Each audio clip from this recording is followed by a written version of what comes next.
Gelar yang diberi ialah Al-Amin, yang bermaksud yang terpercaya. Beliau dilahirkan di Mekah, Arab Saudi pada tanggal 12 Rabiul Awal tahun Gajah sekitar 570 Masihi. Nama ayah baginda ialah Abdullah bin Abdul Muttalib, manakala nama ibu beliau ialah Aminah binti Wahab. Nabi SAW bekerja sebagai pengembala kambing dan pedagang. Kemudian Nabi diangkat menjadi Rasul Allah pada usia 40 tahun. Masa kenabian Nabi ialah 23 tahun, iaitu 13 tahun di Mekah dan 10 tahun di Madinah. Nabi SAW wafat pada 12 Rabiul Awal tahun 11 Hijriah bersamaan dengan 8 Jun 632 Masihi. Tempat wafat beliau ialah di Madinah dan dimakamkan di Masjid Nabawi.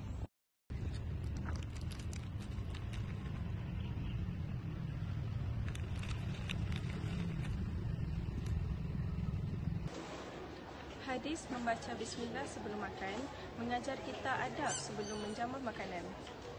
Rasulullah SAW bersabda, sebutlah nama Allah, makanlah dengan tangan kananmu dan makanlah daripada apa yang berdekatan denganmu. Riwayat Al-Bukhari dan Muslim. Hadis ini mengingatkan kita supaya sentiasa memulakan makan dengan menyebut nama Allah sebagai tanda syukur atas rezeki yang diberikan.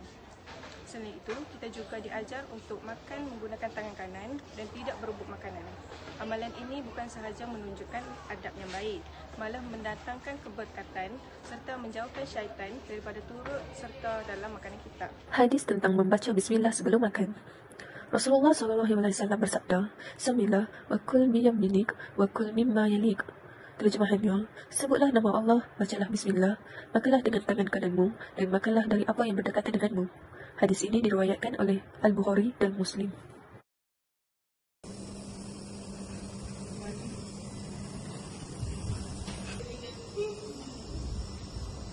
Sunnah ini dapat melatih adab dan kesopanan dengan mengingatkan seseorang supaya berdisiplin dalam setiap perbuatan.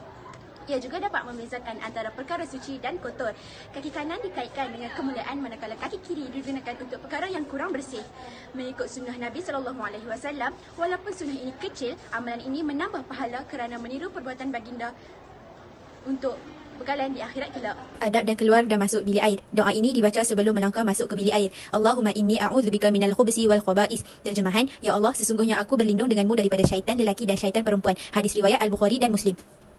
Doa ini dibaca segera selepas keluar dari bilik air. Ghufranak. Terjemahan, aku memohon. Adab keluar dan masuk bilik air. Doa ini dibaca sebelum melangkah masuk ke bilik air.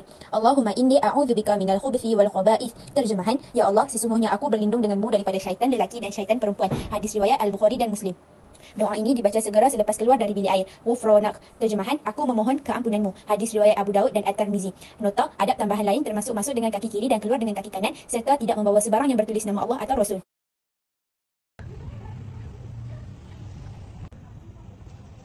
Senyuman adalah amalan yang mudah tetapi penuh kebaikan.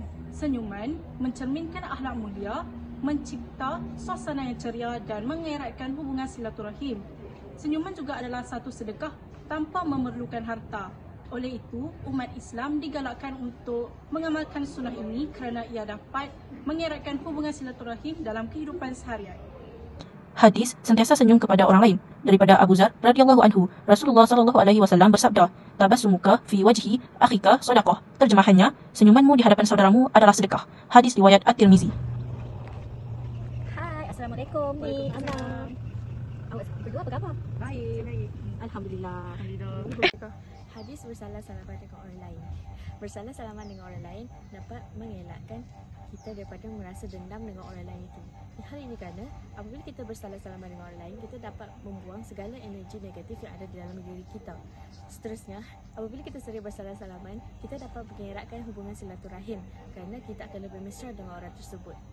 Cara bersalah salaman adalah kita hendaklah menggunakan kedua-dua belah tangan untuk menyambut salam orang lain. Seterusnya, kita hendaklah sentiasa senyum apabila kita ingin bersalah salaman dengan orang lain. Hadis bersalam salaman dengan orang lain. Daripada Al-Bara bin Azib radhiyallahu anha, Rasulullah SAW telah bersabda, "Ma min muslimaini yaltaqiyani fayatasafahani illa ghufira lahumma qabla an yaftariqa." Yang bermaksud, tidaklah dua orang muslim bertemu lalu mereka bersalam-salaman, melainkan dosa kedua-dua mereka akan diampunkan sebelum mereka berpisah.